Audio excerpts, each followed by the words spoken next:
హైదరాబాద్ లో మీడియాతో మాట్లాడిన ఎమ్మెల్యే దానం నాగేందర్ ఎన్నికలపై తన ధైర్య స్వభావాన్ని మరోసారి హైలైట్ చేశారు.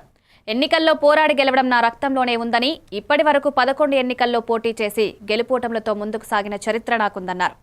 ఎన్నికలు కొత్తేమీ కావని, ప్రజల తీర్పు ఎప్పుడు గౌరవిస్తానని తెలిపారు. సుప్రీంకోర్టులో కొనసాగుతున్న అనర్హత కేసు విషయానికొస్తే వాదనలు నడుస్తున్నాయని, కోర్టు ఏ నిర్ణయమైనా స్వీకరించేందుకు తాను సిద్ధంగా ఉన్నట్టు తెలిపారు.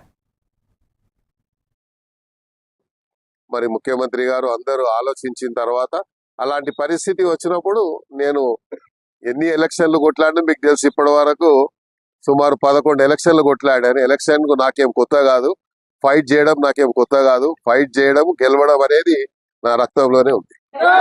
ప్రధానంగా ముఖ్యమంత్రి గారు ఈ మధ్య కాలంలో ఎక్కడైనా హైదరాబాద్ సిటీ, మనం ఇక రైజింగ్ సిటీగా ఉన్నటువంటి సందర్భంలో హైదరాబాద్ తెలంగాణలో, మరి తెలంగాణలో ఇన్ని అభివృద్ధి కార్యక్రమాలు జరుగుతూ ఉంటే రేపు 8వ తారీఖు నాడు గ్లోబల్ సమ్మిట్ తో పాటు రైజింగ్ తెలంగాణ సంబంధించినటువంటి మరి ఎన్నో అంశాలని అక్కడ ప్రస్తావించబోతున్నారు ముఖ్యమంత్రి గారు. కాబట్టి రైజింగ్ తెలంగాణ అంటే ఎలా ఉంటుందో